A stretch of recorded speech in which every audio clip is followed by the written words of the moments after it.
Welcome to 18th Century Cooking. I'm your host, John Townsend, and today we're going to be experimenting with this very interesting egg and bacon pie. Thanks for joining us as we savor the flavors and the aromas of the 18th century.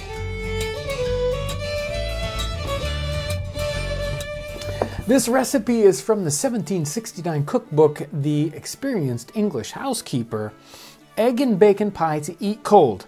Steep a few thin slices of bacon all night in water to take out the salt. Lay your bacon in the dish. Beat 8 eggs with a pint of thick cream. Put in a little pepper and salt and pour it on the bacon. Lay over it a good cold paste. Bake it a day before you want it in a moderate oven. Interesting. You know, we read this and we say, now, what is this going to be? What's this going to turn out like? Until we actually cook this recipe, I'm not exactly sure what it's going to look like. So let's get started. So let's go over the ingredients quickly. This one I'm going to cut in half. This is good. This would make a very large pie. So I'm going to make a standard size pie. 4 eggs. I've got about half a pint of cream here. We've got some bacon. We've got salt and pepper, and we got our pie crust, and that's it. But before we get started putting it together, let's talk about the bacon part. And that's probably, if there's a confusing part of this recipe and a big question mark for me, it's the bacon. And 18th century bacon, it's a looser term than at least what we generally think of as bacon here in the United States. Their bacon could be several different things, and in this recipe I'm guessing that the bacon here is probably a bit more like what we would consider ham or say Canadian bacon. But since most people are going to be going to the grocery store and getting what's easily available, we're going to use standard bacon that we would buy at the grocery store today, which they would have something like that. Again, you can see in the recipe, they expect you to lay it in the water to get the salt out of it. Their bacon was cured with lots and lots of salt. We don't have to deal with that today, but if we're going to use our standard bacon in this recipe, I would suggest pre-cooking pieces of bacon for this. We only need, half a dozen pieces of, 3 or 4 inch long bacon to use in this one. Get it cooked up most of the way, and then we'll use it when it's cold. So I've got 4 eggs cracked in the bowl. Let's get those whisked up first, and then let's put in a cup, half a pint of thick cream. That should be about right. Maybe just a little bit more. There we go. Gonna whisk that in.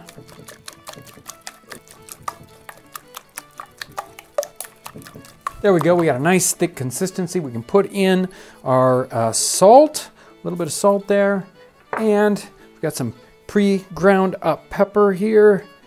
There you go. That's gonna be good. Get those mixed in. Now it's time to put this together. Now this so far really reads a lot like a quiche, doesn't it? In a quiche here, if we were going to be making that, we would put the crust in the bottom and then we put these ingredients on top. This one's sort of like an upside down quiche, isn't it? We're not going to put any paste in the bottom of this dish. We're going to start off with bacon in the bottom of it. Now, I've pre-cooked this bacon. We talked about the bacon before. You can cook this without pre-doing the bacon.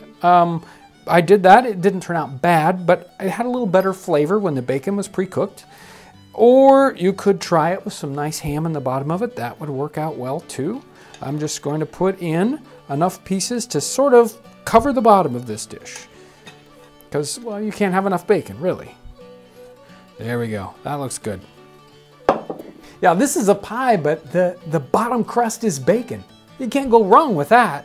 Now, on top of that, we've got our egg and cream and spice mixture. We're just gonna pour that right up on top.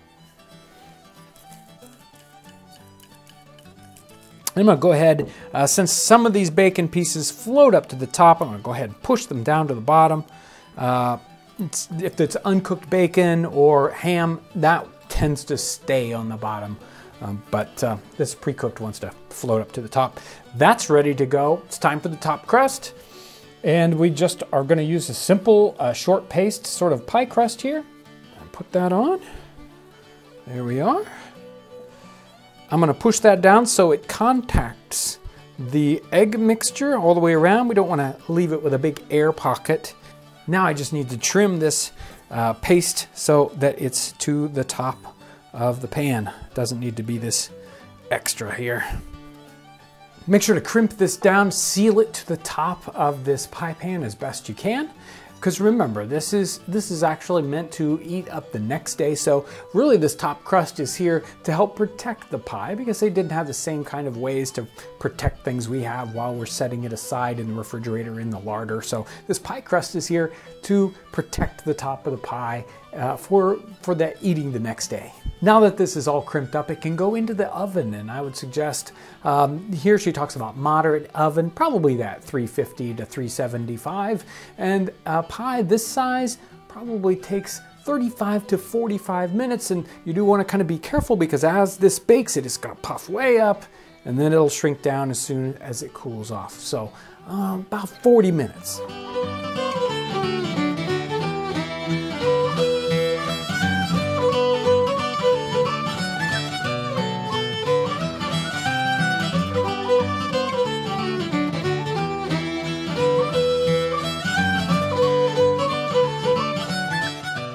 Egg and bacon pie to eat cold. Looks like a quiche to me. I guess we'll know if we try it out, right? Got a great texture. Oh, that bacon is right there in the bottom. Wow. It's got all the flavors you would expect. Wonderful puffy egg. I mean, it was so easy. All that cream and that egg worked together. Just so good. And then the bacon as the bottom crust. I mean, you just cannot go wrong. Wonderful. A little bit of salt and pepper in there. I don't think I could have picked out a better breakfast to make up. And the nice part about it is it's made to eat cold, so that you could cook this the day before and serve it at any time during the day, but it would make a great breakfast. Nobody has to work hard at getting this ready for breakfast, do they? You just bring it right out from the refrigerator, in their case, right out from the larder, and cut it up and serve it. It's perfect.